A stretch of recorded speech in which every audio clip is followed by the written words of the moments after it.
Otro tipo de ecuaciones que podemos resolver mediante sustitución son ecuaciones homogéneas. Supongamos que podemos escribir la ecuación diferencial como, y' es igual a f de y dividida por x, donde el lado derecho es un función de y dividida por x. Si la ecuación se ajusta a esta forma, tenemos una ecuación homogénea que se puede resolver mediante la sustitución. También es cierto que tenemos una ecuación homogénea si la ecuación está en la forma de d barra de x es igual a f de x, y si f de tx, t es igual a f de x, y.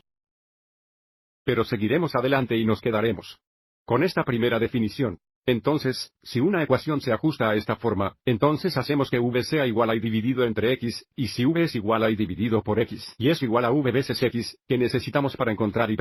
Para encontrar y', diferenciamos ambos lados de la ecuación con respecto a x, que se muestran aquí en azul, lo que nos da y' es igual a la derecha. Para diferenciar v veces x con respecto a x, aplicamos el producto gobierna con la regla de la cadena, que nos da v veces 1 más x veces v', o simplemente v más x veces v'. Usando estas dos ecuaciones para realizar la sustitución, el resultado será una separable ecuación diferencial. Veamos un ejemplo. Resolvamos el valor inicial problema x al cuadrado, y' igual a y al cuadrado más y, donde y de 1 es igual a 1. El primer paso es asegurarnos de que tenemos un homogéneo diferenciar la ecuación. Resolvamos y' de la siguiente manera dividiendo ambos lados por x al cuadrado.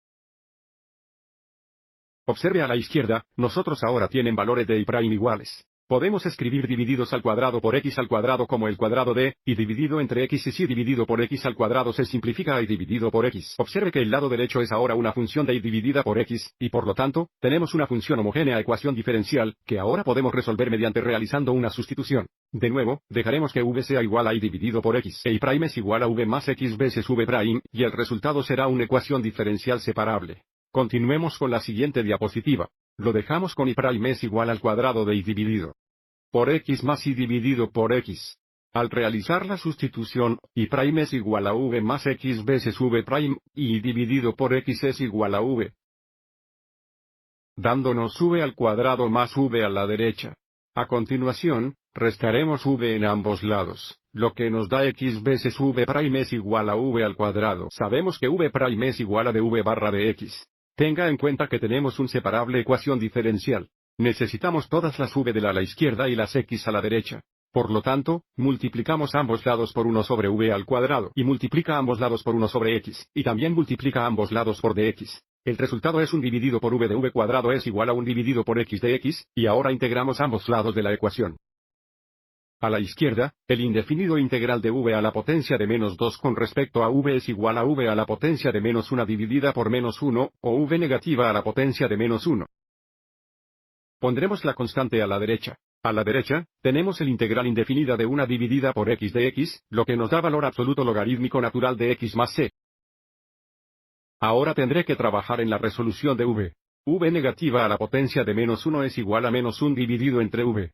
A partir de aquí, si tomamos el recíproco de ambos lados de la ecuación que tenemos menos v es igual a 1 dividido por la cantidad natural log valor absoluto de x más c. A continuación, multiplicamos ambos lados por menos 1, y tenemos v igual a menos 1 dividido por la cantidad logaritmo natural valor absoluto de x más c.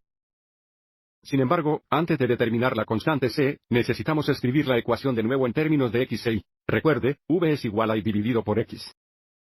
A continuación, multiplicamos ambos lados por x, lo que nos da que y es igual a x negativo dividido por la cantidad logaritmo natural valor absoluto de x más c. Y ahora, porque tenemos la ecuación de vuelta en términos de x e y, podemos usar la inicial la condición, y de 1 es igual a 1 para determinar la constante c que nos dará la solución en particular.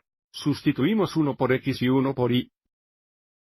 Lo que nos da 1 es igual a menos 1 dividido por la cantidad logaritmo natural 1 más c. El registro natural 1 es igual a 0, lo que nos da 1 es igual a menos 1. Dividido por c y, por lo tanto, c es igual a menos 1, lo que nos da en la solución, y es igual a x negativo dividido por la cantidad valor absoluto logarítmico natural de x menos 1. Espero que esto te haya resultado útil.